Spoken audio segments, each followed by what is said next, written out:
practice that they've subjected Ghana to, for the state capture that they have implemented in Ghana over the last 8 years. Buying every state property, buying all the government lands, amassing wealth to themselves. Recently, there was an issue about a document called Ejapadia. They said it's fabricated. But even if it's fabricated, the implementation is not fabricated because everything that is written in that document has been implemented. So if really somebody sat and fabricated that document, then the person can really read the minds of people. We am Penida, Yewra, John Dramani Mahama, not what we ye. Wamanaswa, and what was it to say? Dientia MP Pufuania Bre. And a breaking the 8 and a 8 in Wopompo or Mubunukoma to cherry the Ashebo Tomkra or Twat to Pumuno, which them say a yetiawa. Wamopa ya say we to me be a Sadabaya. Wamakata as a shepherd, June Diana Cancano, one bet to me Akatakataso, and also say no dituga.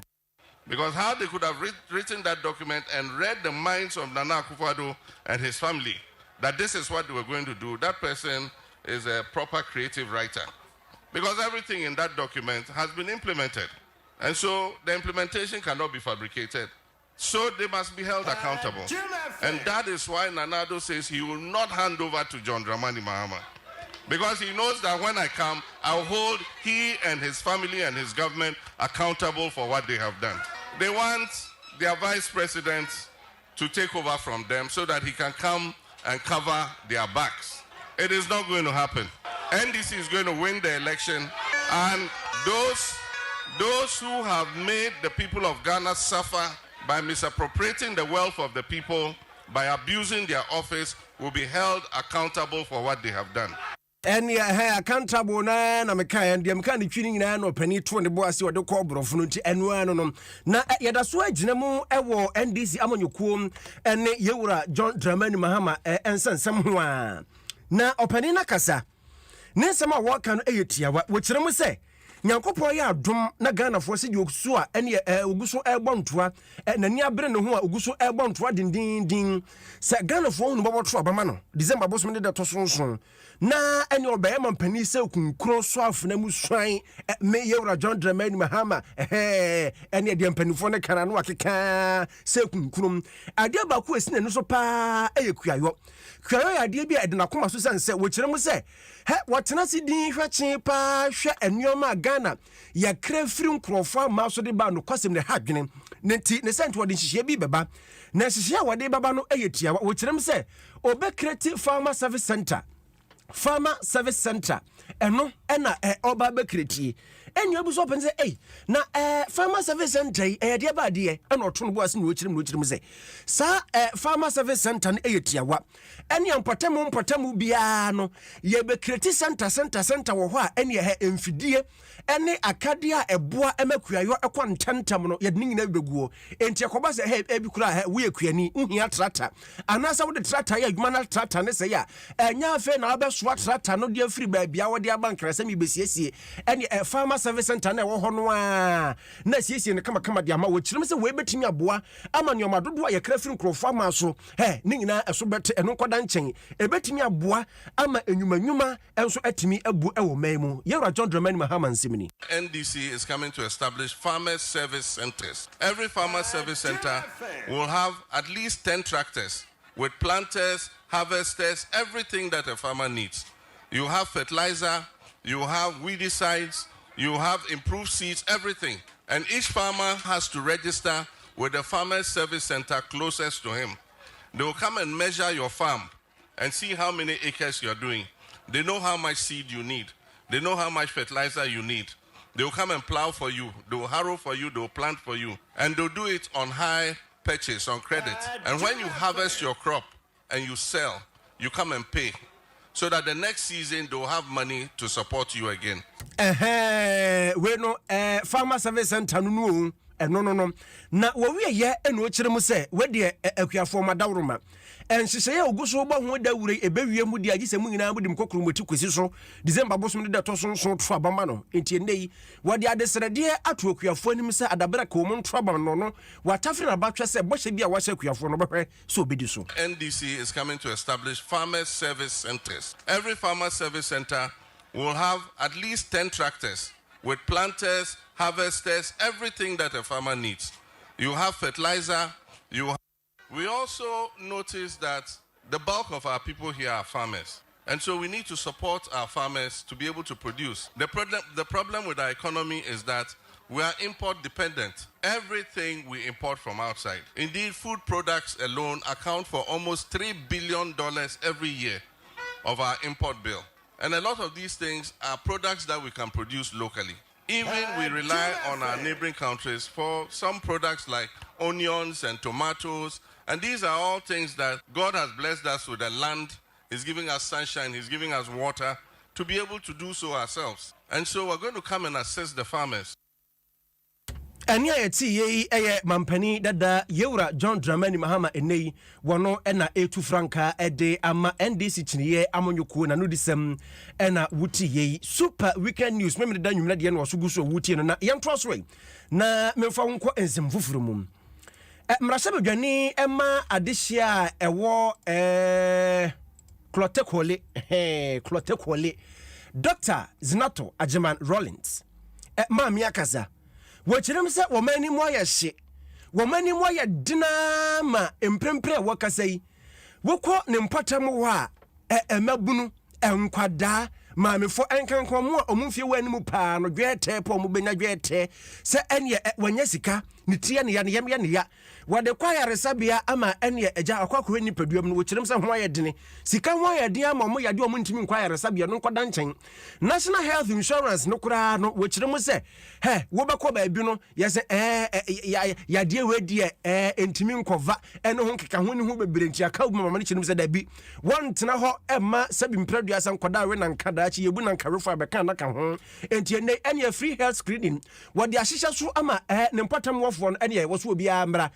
malaria test eye test ene keka ho a ombe test ya na dienti a woto ne bo asihye dwumadie wono akasa de tuga yenti a meyesa ne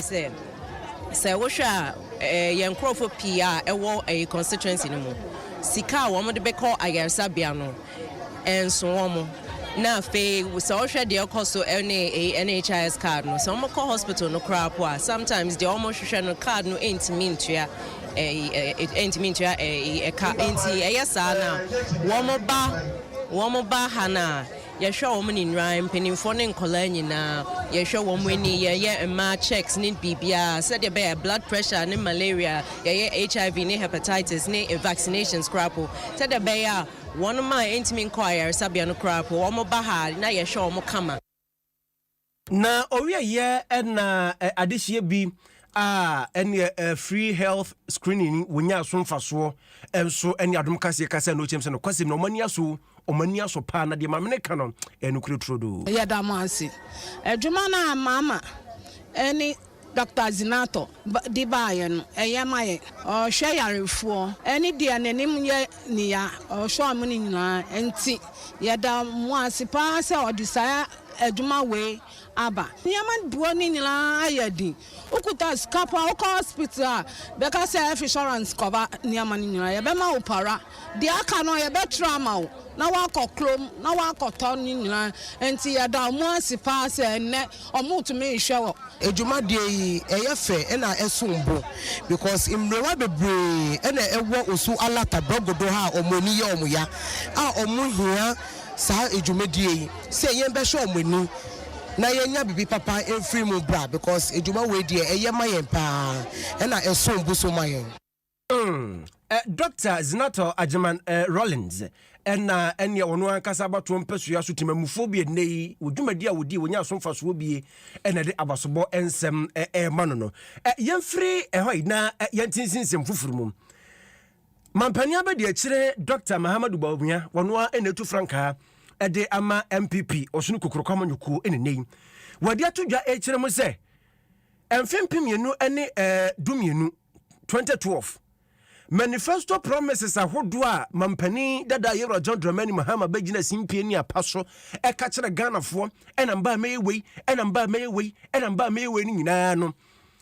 mampani abedi kire me se Wahamu chichemu aduonu ngotwe 28% pe enotimi ye wuchiremu se campaign promises mampani dada Yoro John Dramani Mahama ye no eye mako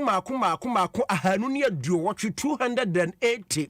na emu 28% pe enotimi ye na wakasa no chiremu se wono ne na ban wono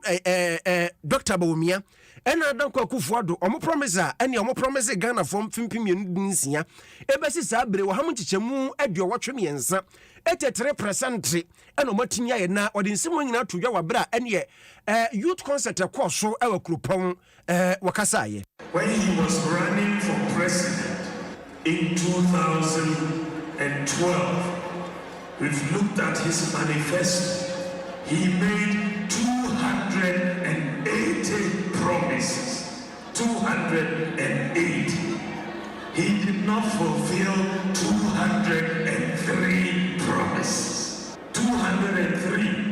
He only fulfilled 28% of his promise. 28%. Compared to us in 2016, our manifesto, we have fulfilling 83% of our 2016 manifesto. 83%. And his was 28%. And in our 2020 manifesto, we are fulfilling about 80% as of today. And we have not yet finished the year. 80%. We are fulfilling 80%. So you see the contrast. You see the contrast. Nipa ya tiri nkai eye mampani abedi akire Dr. Muhammad Bawumia na wei health work ofie health work omde hihya so e mampono nya kunyo de nsemi tu dwa na wo wie ne kasa no ene wo kyerem so wedi adesrede ene ode to Ghana fo nyina anim kanka de hye wo mampon akuropon ne mpotam nyina se be ya afia bato aye ba bato no wanyere wo hono ntoma ne bum sere be ya wo man ne nchichire ne nkankro ene se de MPP ahye wo ba mu asu wo buo no wo meto aso pepepe the person membunu yenya ejuma aye jobs would be my major focus now me be training 1 million youth in digital skills 1 million youth in digital skills ohona ejuma no ewo ubetimenya digital skills university as long as you can read and write you betimi train you now when you digital skills uti akropon ha na uye ejuma what America what Canada what Japan what UK na uti high because our digital skills not limited only to Ghana the whole world is open for you nasa na business people so with the new tax policy the new tax policy no a flat rate of tax so the Estonia for 10% obiabe tuano 10%. So the no what church no more utria tight a simple tax system uni GRA in near Zambia. Oni GR eni asembia mampani abedi akire Dr. Muhammad Bawumia eni wo kirem so ba 1 million jobs wo ba bebie mabunu tie ne munyina munya ready na owie ye na mrasebedwanim wo Akuapem North Samia Wuku enso di say to aso President Kufuor free maternal care Satana and I do it on mobile phone. My wife class Satana and I'm a different and I do it. Now, it got 4 points. And we'll find out you want under free maternal care. And now, some will find under Kufuor, they were the first beneficiary of the free SHS. So, what it means is that anytime an NPP administration they look into the future. And right now you do a decision making time. Now about one day it's an election between the kingdom of God and the kingdom of darkness. Now you have to decide that we are opposite.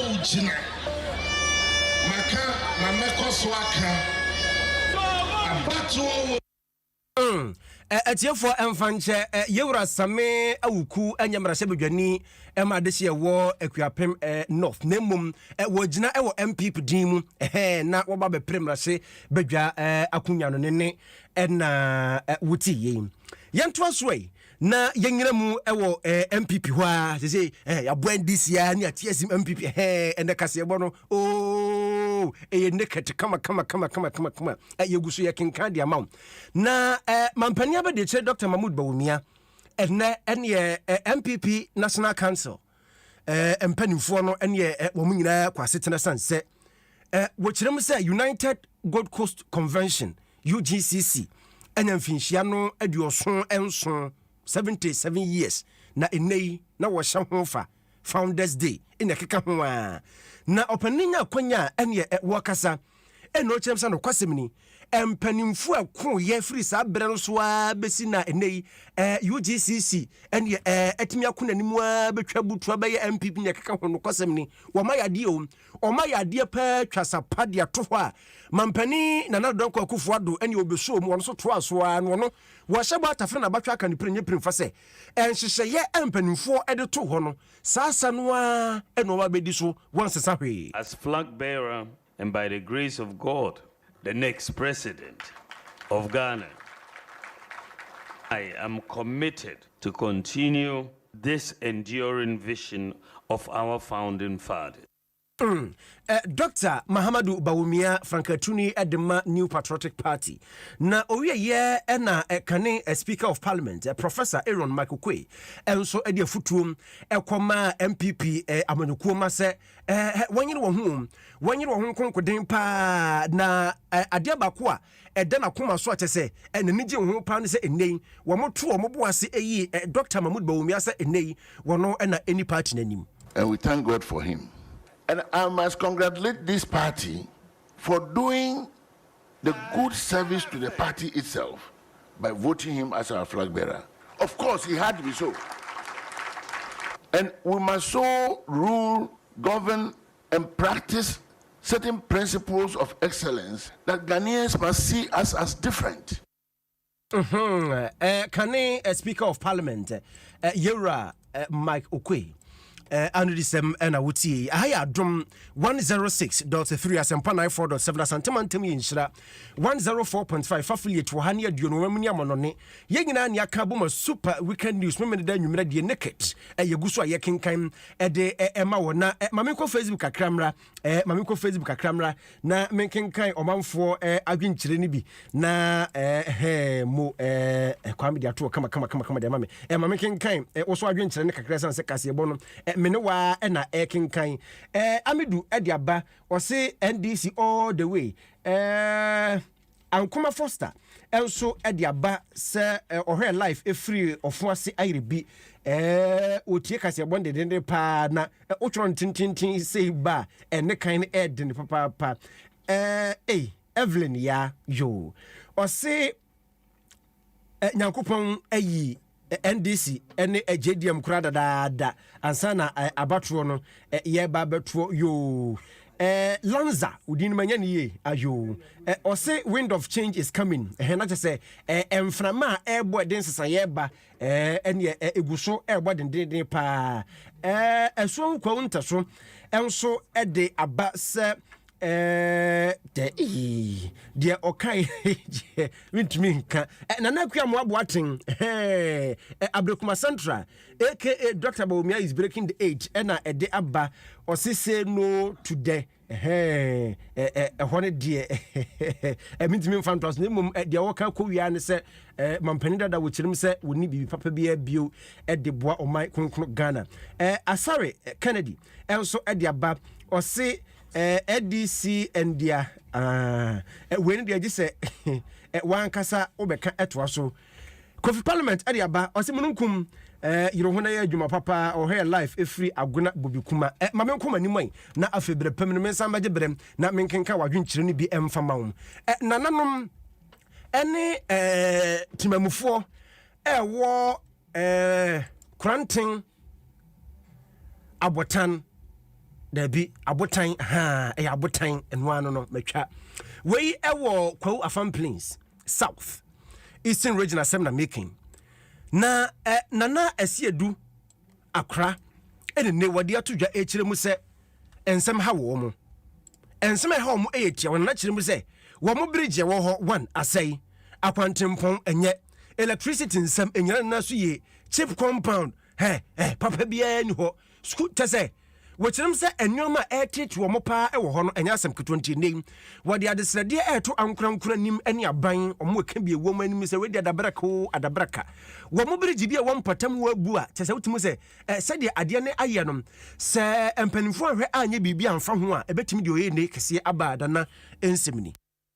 abotan yɛkwan nyɛ korabsa abotan yɛni light korate abotan yɛni chi compound korate abotan yɛni pipe korate abotan yɛni daycare korate abotan yɛni biribia adubana efiri korate abotan nkran ha krobo ekɔ nkran no bebre efiri korate abotan ɛsan sɛ korate abotan no ekura nkuro bɛ enum ne korate abotan ne edom ahyɛ nyinaa ɛne me nkura meka ne nyinaa ne sɛ bridge kɛkɛ ne yɛhia na dawro ma yɛhwɛ ne bɛ na atwe bɛ mienu aka boso menum ne yɛto aba sɛ bridge yɛnte ho bibia deɛ a ekura me bɔbɔdi nyinaa no yɛbɛfa yɛ ho adwene na ehu nkura bɛfa so nea me odukura me ɔkora te abotan nea me ka no sense yire ne nti no ɛma mienu apemfo mienu ɛbɛwuye na mbogye etu ɔbaako ensu ayiri yɛntimi fa ne ntwa wonsom ano wuye second one eno so saa afia mu owo ka brantie bi eno se de bedu han so na yiri entimi fa ni ntwa ano wuye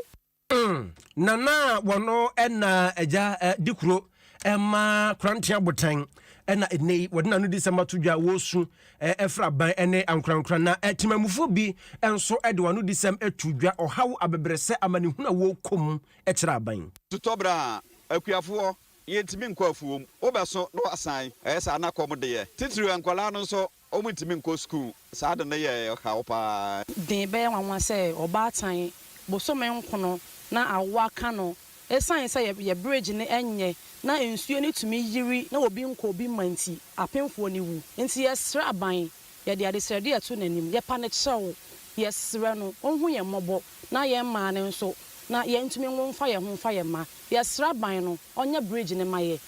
ha dɔɔso nanso de yɛde tu nanim kɛseɛ no ɛyɛ yɛ bridge no yɛsra no ɔmɛyɛ bridge no ɛma yɛ na ɔyɛ bridge ne ma yɛ a yɛni ne hwammo aban we de yɛsrɛ wa yɛ kwan ne nyɛ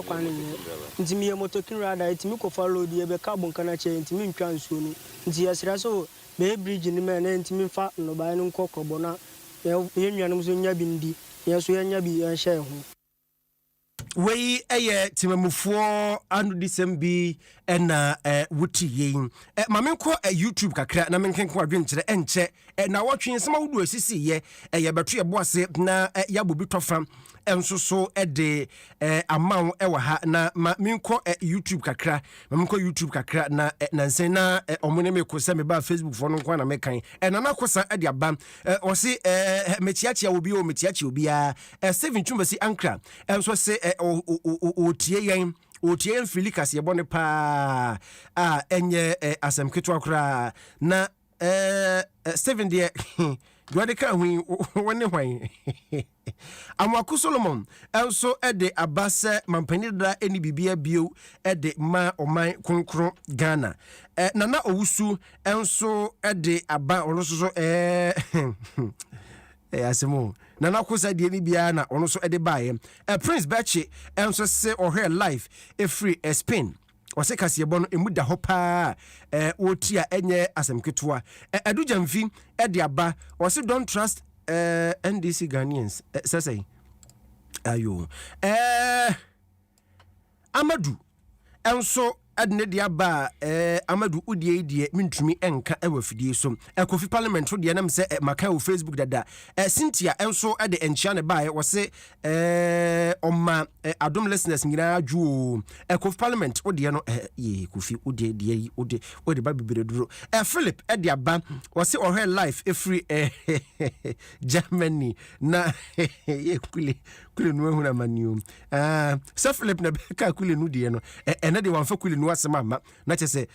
wode aba mpa Philip osikule no take holiday so Philip Germany you mamen kan se be hwani ni watwera wa nti wasa mekan eno na kwa mo aboaten enso edene de aba ose yemfa a special happy birthday enko Any happy birthday. Enchiamum, was Enchia, and comma Mike Okwe Jr., CEO, Edema Ghana Free Zones Authority. Oyi PC for Dome Kwabinya, and Anakia Mwabuatin, and a day Abba. Miantin Simon, and I watch you moon sem. Yanfantuaso. O person who don't platform area that what we ascend a CBA the biara maybe the biara for radio no transfer Adom FM 106.3 ubeti same papa show Adom FM 106.3 yeah Adom FM you don't know stone boy talking is here me aseman Adom kase boy na modie na yetie boy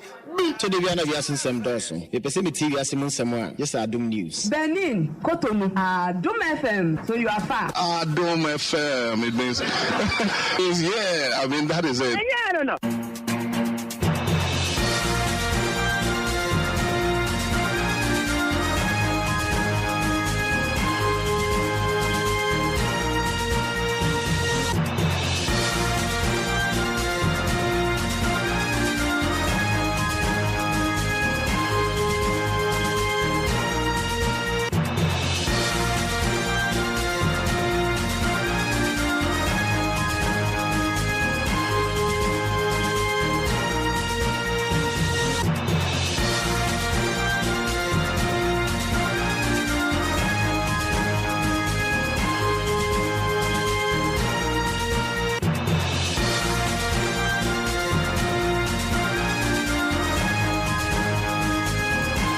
Abushana watch mu nsem na braso ye bagie guane atoebo ase adoso mun kakra dia ma hye no so sa ha ya dom 106.3 and union number 94.7 Inshira from Wasantimantem 104.5 affiliate wo hania duo no mamuni amonone ayengina ni akabom super weekend news na sugu so wutie no na watch nsem sisi yo na watch chika nsem sisi ya pa na yentimi nsam mekenkan ni ngina nchiro ne mmom ye di mu akutini bie ye dika na edise yesasi akire bio mawo na wosan kai ho bio no na braso yese besim bio di ama na watch mu and a deputy attorney general Dibatu just said a court ruling no de by the party no kwasem your mo pa na de nti okasa na what you say betim bio e de ama na what you an work na what you say betim bio de ama na what you am so na emranim ni ba ko de batu gye kire mu se yewura atofo se eni jakpa case no se ekoba ne se Attorney General ansa anko bio anko yese ye kwa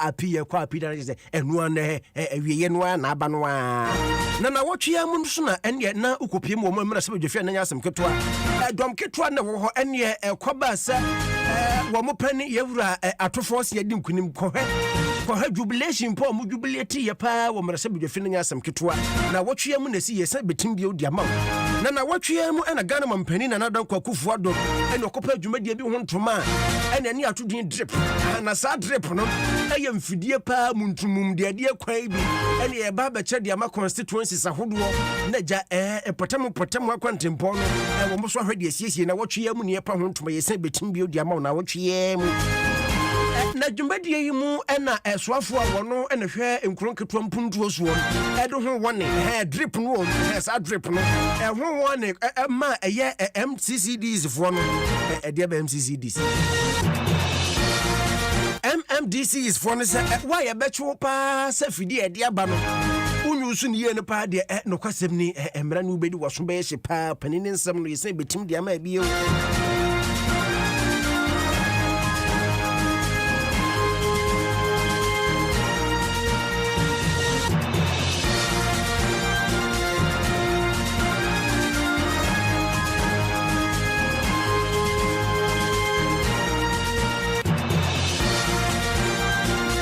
Abusia fa yanje brana na watching some of do sisi ya mede ne tofa bobia ma no yengura mu nkakran kramfama na watching mu en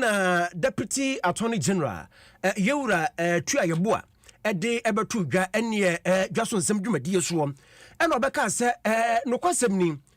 minority leader Dr. Atoforsen ene yewura Richard Jakpa ensemu a court ene obowie no kwasem ni omoyam hwe omo kakrete se wo mo dwuro omo pa se na sesa na kwant che se edwiri wo mo omu dwuro mo pa just nsem dwumadie so eno de nsemi etu dwa sei eno chire mu efaaye ekuti ayen ye start out semi ya dance for ye from e ba ko e be cheche mu kwan ya fa so a za kai ya sisi e ho asema bai e be du Ghana dance ye excess car no e kai ambulance van 7207 car CBA na mpeso me ne se me bukata e ka se ambulance cheche mu nyina ma jaje so gitu mu sade yaka no one ya adwen enti ni pa de mo ko ye no omo so o meyi o ma no ya o ma sa adwenche no omo ka so mo ntiase ndombe ye pi eno mo ye pi na pi ni mo kwa stela no yura ato forcing ono ankasa anyina daka mu amongro emma ne kwan de na so fra dance for emma mbo nkro ma no Japan so akasa amana dance for so ekuso a ekasa na na ye gidi se ta fi dini nyina ewia e wana court meeting hu se wati omo no ena no kreda na so nra court no ka so mo hwe mu no mo gidi se de kan ni nyina no nyina so woni so bitin ja saka se nipa na de mo court no o meyi o ma no ho na ye ne court no enya adwene a ye ka se yanso ye de kosoro ama mo to ma cho ma adwene ho na de ye kwa ni se we are not semi judgment me san and transfer nipa me san mienu ta asem no nya de a wo se omoje aban de court no etu ta ko se da bi de aban e kana to gina kan no sanet ye ko supreme court a nipa num na de betena so ye ti de omso do mbeka yankasa me ameno ka se matikita makan judgment ni na if page 1 abc 3 menne nipa 2 na omokoti e me no mo nya adwene nipa yetini kan deputy attorney general na owie wa menansoa adwaso nsem dwumadie krodoa so no to aso kire mu se wanam no watete se wono ankasa ne boss attorney general na ankasa mu ene kofu bi ahyase akeka no ho nsem ena kyai fahin kosia anu so kire mu se ni ade beka nse nipa beka sabi aye otan hu nipa beka sabi an aye otan hu so ya ile kan se baso we attorney general so lusu case mpo a uni kwan so address lawyers ana enti ye start independence basin ne on mo chata attorney general bien elusu case e court dana ntam ka say your time no we empo senka se su court I can we ka se dabi ni pa de mo kwa ni kwan se o mo kasa e je o mo a na no chese attorney general one address by lawyers ana de sana ke na mini say attorney general be office say the case na odi onya 100% success but pet me can see you say we share the current attorney general any case or the court the kind of winnings and I say victories wanya a BC Ghana bako se muda the attorney general within the last 3.5 years success our talking a BC that meet me academy session yes there many deputy into that so say wempo senka we the final one and anka enquire does it mean say bit na college say uni kwa so address lawyers na o mo kasa no o mo ni o mo ka politics keke na mo yewura atua yeboa ena ye deputy attorney general ne ena atie na ensem kro ya ho ena opanin eba emremu a enye na dwuma bobio pa enye eba ne se yen kamera enye keka ho a na dwuma bobio lawyer Kwaku Penstel ena wono so dwaso nsem dwumadie kro no aso kire mu se asam no se ebetimi akoda kra no a gise akoba ne se ebia na attorney general ye na adwene se asam no onko appeal se okode a asam no besa kenya ne hu bio abanawe only if the attorney general does not appeal Mr. Chede say attorney general the wa beka there also ye then all your appeal no so aya na asam no mewe but say ne de you want to back at some baby. Na Satuna General na appeal to or do to prepare plan ahead and was our Kenya some view into the door one. Na owie ye ena wode to aso ekirem se ohwe ade ni din hwe ne kyen pa sika 2.37 million anka attorney general eya sanko obegye no ohwe ne din ade ni ye buakam the 2.3 million euro ya ka wan saman sika no so waswa not say Assembliara obesi Wagana Hediara na so the Assembliara obesi biara. There are two aspects. But me all the canon, you be a fan of civil suit. Civil suit in there. Messica ebedu ho the Messicano or there in Chaya that Edia the Mother and fire the Mother. It's what to be somehow in a civil court. There is the Macawi Sikabedu change or that signed the Bible to my name. Also, they be a business and everything. And they are trouble. Number 2, the same story in Kasano. So what's something there? On your part of Fabria, the Madden Crown, or in wisdom on your pana farm. Also, then you can commence a criminal action against the person. Ani anwa no mranim ni no etese ensem na wato no boachirim na watwe ya mu yewra atofo ase ene fanse de wajibi wo man mu na wokọ man ma se bedwafi adom ketro wo ho ene kane de na wotu oma no yewra haru na edirusu ene wabra yewra atofo ase wura mra se bedwafi apẹ kamansi fans ene atwobo ye ni nyina se opene na konkoden atimi adinkunim na ohena mponse amade boni wo ma se bedwafi ene to ne boase kuru kire nsem no wabra na enije ekoso ene nsem a yewura haru na edirusu kai wadi bigu ahoma so maayen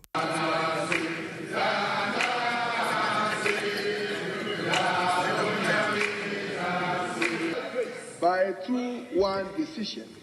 the Court of Appeal upheld that the decision by the High Court for him to proceed with a submission of his case had no legal basis, and therefore did not only discharge him but acquitted him. That is what we are celebrating, and he's invited to celebrate us. Now, Mr. Speaker, I hear the Attorney General, even instead of swallowing his humble pride, is saying that he wants to litigate on this matter. Mr. Speaker, we assure him that he will be further disgraced because this matter, if you want to try people, try them on matters which are legally meritorious. Wei kane panyina dom ketwa wo memra se bedwafie na wadano yewra haru na edirusu ne na atie na owieye na dom kase no eba no danin yewra fanyo markins enso edisei eto aso. The judiciary is under the control of the executive. Mr. Speaker, Honorable Harun Edisu is a courtroom practitioner, just as I am. You were a courtroom practitioner. One of the things that we were taught at the bar was to accept the decisions of the court. And when we are not happy, we should go up. And that is how we enrich the law. So I think that in his celebration, he shouldn't use this as a forum to attack the Attorney General who has no right of audience here. I celebrate in your victory. And you know how much it means to democracy in this country. Minority leader on trial, you've gone through the system, your belief in the judiciary system. Today, on all fours, I don't take alcohol, but I can offer you a non-alcoholic one. I know Asu doesn't take alcohol either. Anytime you go for lunch, it is fruit juice. So I will offer him fruit juice. Wei dom kase wo memra se bedwafie wo mba no dani yewura fanyo markins ne na wuti na wotwe mu nsem yegusu ye boboso kakra de ma na wotwe mu na Ghana mampani na nado danko Kufuado ene Independence Square enkran ha na nyasem ketwa wachirem se wade dwumadie bi ba dwumadie ne eyetiawa we no utwa no short na kase we o manu sumira drip District Road Network Improvement Program and drip no na yetiawa emfidie mumunu ntumu a yade yi akwan na mampani apa ho ntoma se ene yade kɔ mansini bia de baako we no etese one district one factory de na bia entiwe one district one drip one district one drip na mampani kire mu se no kai. From 2017 to December 2023 we've witnessed an extraordinary expansion and improvement in our road network throughout the country. From 2009 to 2016, that is the Mills Mahama era, our nation completed 4,636 kilometers of roads and 5 interchanges and overpasses. However, since January 2017 till date, the Akufo-Addo era, we've witnessed exceptional improvements in our road network nationwide. We have successfully completed a total of 12,830 kilometers of roads across the country and added 6 more interchanges. Ghana mampani nana adodankwa Akufo-Addo ene opani na no brofo de to kodwa no yimrika na no brofo de papa na oye ye na dean edema MMDCs onimonyamfo Richmond Amponsa eja ben enso di sei eto aso. Ene ye ndije sem kesi ma my Ghana. Isan say ade asi ye bakọ sem kesi bi si Ghana da. Say aban bi beba na obeto machine equipment ya iri ikisi ye kwan ade ma asam bia say constituency ana asam bia benya ne de na ye ne age. Sam say ko aban no gusu ye apply na nye ba bia na ye tumi aye. Igedu nya apply no na say ba bia wa say no. Itumi tie so. It is machine obi abayi e ade be boy pa. Uba asam is na. Na kwame ya say na penifo de ba munye kwa moye. So the energy crowd ko high machine e dey. This year dey ade a ye be use pay a fuel and e beto ti e be boy na yetumi etiesie ya kwan so na akonya be di akoye. So this okay na bi ko na fu. Na to ni kwa na so no asu ya. Okupa ne board na otu ni bank ya pe. No de be kuro kase mu aba beton. Nti we dey ya de ma konya be ti akoye amaye. Nti obi e ma me na to jinsu etu yamfo. Machine so enye machine e de ko eganam say Richmond Amponsa Ajeben wono ena ye din edma MMDCs nene ena wuti na drip reno wan hwe abeka se wako hospital ne din so asu de bi wenya no bia we ye mfidie mu ntum ai di kwan ho asem na mekan na bani issues dwumadie so wabra akua boacho ya dom tena se ena no kwada na wotwe mu bani issues dwumadie so akua boacho ya dom ebi wa tena se ena woto ne nsa efre soafo a wono ena hwe enkuro nketoa empuntu so onumunyamfo Martin je mensa ena pani de betu dwa se hwe sa emfidie mu ntum no a aban de aba no ebebo pa no de hone kase pa ena wode kɔ ediama MMDC is for ne mom kaka wo se wa wunimu a obe wa dwen se ode ade no be yi bia no waso betumi ayehye. Yeah, send a strong warning. It was a very strong warning, and the DCs, MMDCs, been taken very seriously. Say obi be makwan ama nipa toto apapa so amfide we ho a enya me ma breso say local government minister and me co-president work was no expressly say Mr. President me may lip service so person me suma ba ma hode na me nso the DCE ana aban nipa bi wo wudin mu edi mfide we ho agora ye yinadi say mbra ni dia ye ne be gina mbra nim ma hunu bi ma wobɛhwɛ afidie si baabi na bi atwe akoton bi hyɛda ɛsɛe afidie ama wanya kwan atɔ no fofofo betum de assembly afidie kosi workshop ye kokrakra ɛhɔ no ɛyera yɛhyɛ asɛm dika ka kyerɛ sɛ emre bi twam a yɛyɛ pɛsɛ yɛ saade bi nti assembly bi anya grader ebi wa da kwa bia wa hefa assembly bi anya grader in the past ɛno na ntise ne yɛyɛ ye no de nema akade bebre ya ho a watim hunu se emuduru but de bede be sha asem re bi atwam konoko bisa binum se hene oya ayira na yera Martin German say wa menanso wa eno to aso kire mu se we no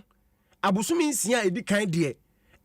fango hu nsam aban no na betwa gum eba ne se afidie no ho bi baabi etechema eno so aban na behwasiesie dwumade de wo ya e wo se uma ho information enti ene ya ahyase for example menu akasei mfidie no de kogu independence ko se de nyina be ko bia se ko se okoko bu nkonta okoko sreska o parliament na be fo se ko na koyo a se wo wia se de ho nkonta bu ko ukoko twene amamfo e se de ho nkonta bu ko ubeto petro de ama e se de ko enti right according the right direction the here ne say ye be keka ne mabom ne da kwa koma be yera Martin J Mensa anudisem ena wuti yi na yankwansem foforo mu na watwe mu ena Ghana mampani na nadodan kwa kufu ado ene ogina simpie ni apaso ka kire Ghana fo nyina se na nsem wanam no watete se ejapade bi chese buku bi ni chese ayenwonwona wonanum ene o kire mu se ade na nya nokure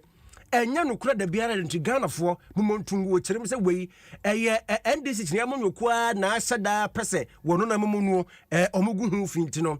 Ghana fo nkyekere fantompom na emoti amfra manfanko. In the run up to the 2008, 2012 and 2016 presidential elections, I was the target of numerous false and malicious stories aimed at attacking my credibility and integrity. In 2008, baseless allegations of drug trafficking were spread, along with numerous rumors about my health, intended to cast doubt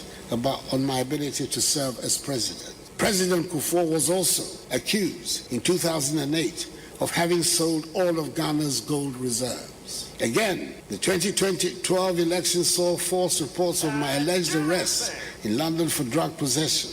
and fabricated quotes designed to stir ethnic tensions. In 2016, it was alleged by sympathizers of the opposition that I had killed my late wife. Today, with a few months to the December 2024 elections, they are at it again. A fabricated document entitled a Japadia is being peddled around by operatives of the opposition. Ghana Mampani na Nado Danko Akufo-Addo wieye e no to aso kire mu se no kwasem ni se pa de uko social media no so a misinformation pa se de esi uko social media so o kire mu se e de how kese e bre o men have dire consequences for democratic stability. The digital age has transformed the way information is disseminated and consumed. While this has brought numerous benefits, it has also created fertile ground for the spread of misinformation and disinformation. Social media platforms in particular have become hotspots for the rapid dissemination of false information. The impact of misinformation and disinformation on the electoral process cannot be exaggerated. Ghana Mampani na Nado Danko Akufo-Addo na wotwi mu no de nsemi etu dwa na wotwi mu na Asante Achem Central kurobi efre no odumase ebeto dwa se akronfo wramfo ene onipa wotuntun goduo ene godi wo de kɔ no wato kutuba no wage no wato tonton agetwa ene akronfo ekɔ no so kɔtututuo pa ene asam ketwa woro bere femfram na nipa coach Risa no santem wa nani hu bi ni adom kase kasa ene sem wadi to dwane ma wo ba de na omo doso and almost started we ye ni mu ha sei na omo shase na omo ye nipa omo pretend kra omo pretend into no ebi fa side say ebi fa shoro na ebi fa down so gunshots ne de na doso omuto ne basa wait to na we have to ntama enipa mienu cry I'm fra police for better police for ne buy na you too late na omo kokra ombaro mu kra moto anaka onkofo ne buy de na omo nkra moto na omo nkra ka cause na meti animu ha na me so ma besa lie wo side say we nipa coach Risa no santem hu asem ni bi ne adom ekase na wotwe mu nsem aha na yede mu ebesie wose ahya na yede mu epim na Mr. Amo a owo camera enne wawoda happy birthday nkoma Nyankopon hirawo na wonto wonkwane mpasa so na mpapa kodwamo mechiachia papa amutu amo na jese enoa no pepe yemfa sedama Franco Trading Enterprise phones laptops ne computers papa ne fie ene home eho na wokwa yama home use de ni bi mu dwan ne de amount na wo so watumi de akobo obra DBS Industries roofing sheet de papa ne fie eho na ubenya bie enti ko nsuo betoto awia so bebo ti unya roofing sheet papa enoa ene betimi abompatro mi Facebook ne YouTuber asedadom na wode ama Mr. Robert Edward Tete African medana si bebre apanim do wase bebre pa na medawase saso na Joshua Kwame Kulenu the Chelsea man ono to ne boase boabo ansem na no ema me bo mi chidom kama ema one man contract anwumre yi me nana ade mununkum abusua se Kristo enkuan ya yebesa hia bio Adom FM